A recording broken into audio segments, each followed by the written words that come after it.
And now, this year we had a special contest, spoken word contest, to honor the legacy of Paul Roberson.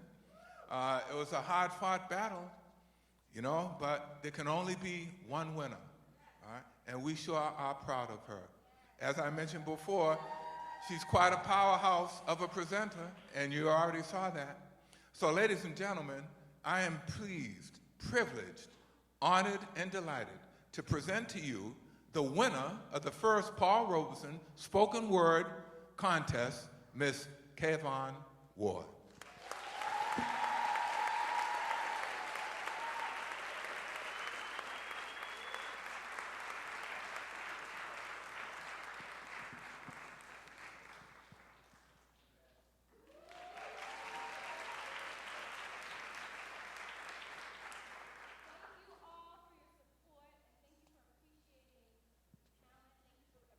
The art, and thank you all for just supporting me and voting for me every single day. You know who you are. So many of you. Thank you, thank you, thank you. I'll be back in a little bit to perform the award-winning piece, so stay tuned. Thanks. Freedom versus slavery. As the late Paul Roberson said, the artist must elect to fight for freedom or slavery. I've made my choice. I had no alternative. Don't judge me, but I've chosen slavery. Yes, you've heard correctly. You see, I like being whipped by my pen and chained to those lines on that plantation known as the booklet. You know, that leaflet where I spend hours upon hours filling it with pages upon pages of emotional expressions.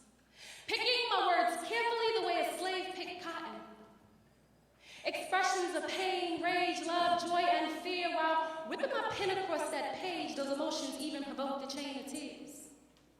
I may have switched plantations over the years, but my heart and soul remain committed to what slave masters, also known as music industry execs, and house Negroes, also known as thugs, niggers, pimps, and hoes, work so hard to rid. I stay committed to being socially conscious. I work hard, day and night, no set time, sunrise or sunset. And in my tool chest, I carry apparatuses such as my thesaurus, God's gift, talent, and the skill set necessary to make even the blind see, the deaf listen, or the speechless spit. You can't question my work ethic. I don't get paid for being a slave. I work for free. But ironically, I reap the benefits of being free. Free from being whipped into believing that advanced college degrees guarantee job security. Free from being chained in a box that muffles my freedom of speech. Free from being hung by their ropes, masked as strings used to control me as a ventriloquist dummy.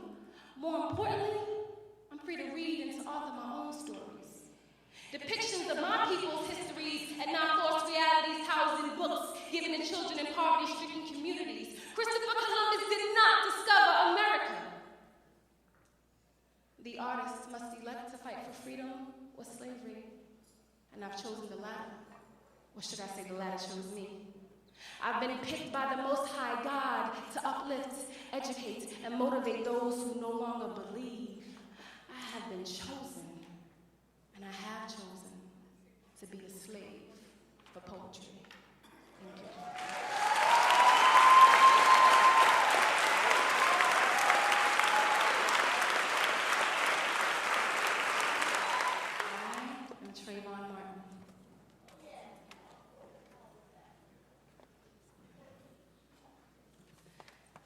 As I walked home while talking to Sydney on the phone, I noticed I was being watched. He sat in his car on his own phone, staring at me with a look of disgust. I looked closer, and I saw his face, non-white. I'm safe. I've survived 17 years without catching a case. Wish I didn't have to be stereotyped in profile because of my race. Just when I thought the coast was clear, when I thought I was safe, he suddenly jumped out of his car and I was being chased. I told Sydney, her voice quivered over my head, said, "Run." I said, "No, I'll just put on my hoodie and pick up my pace." Run for what? I'm not disturbing the peace, just want to get home out of this rain, crack up any Skittles and enjoy my Arizona ice.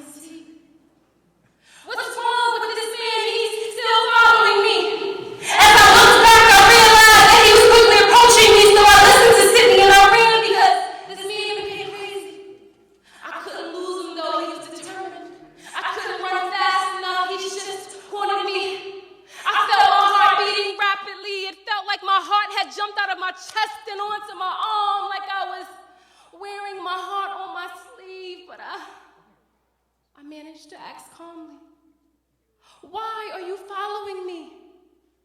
He replied aggressively, "What are you doing in my community?" He wasn't looking for an answer. His eyes were filled with malice and rage. He was angry. Before I could say anything else with force, he pushed me. My 140-pound, 17-year-old body defied reluctancy. I fell to the ground. My headset fell off. I couldn't even say goodbye to Sydney.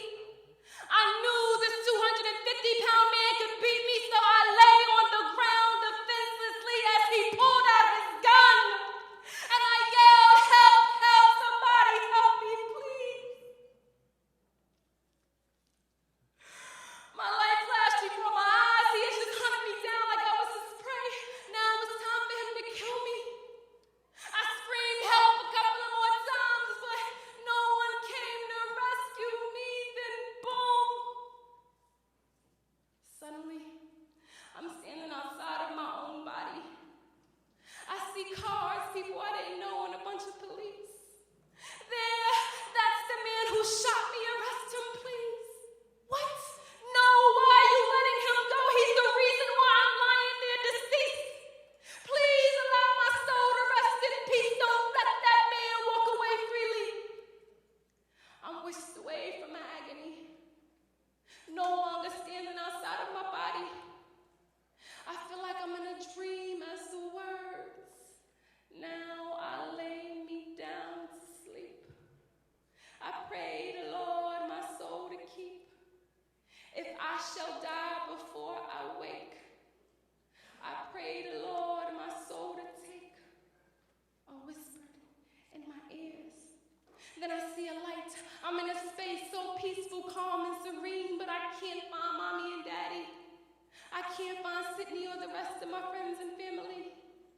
Then I hear a large crowd rallying. They're screaming, "No justice, no peace, no justice, no peace, no justice, no peace." These people are chanting on behalf of me. I smile and I'm thankful. My soul is at peace, because at that point my purpose was revealed to me. God used me as a vessel to combat racial profiling. Thank you.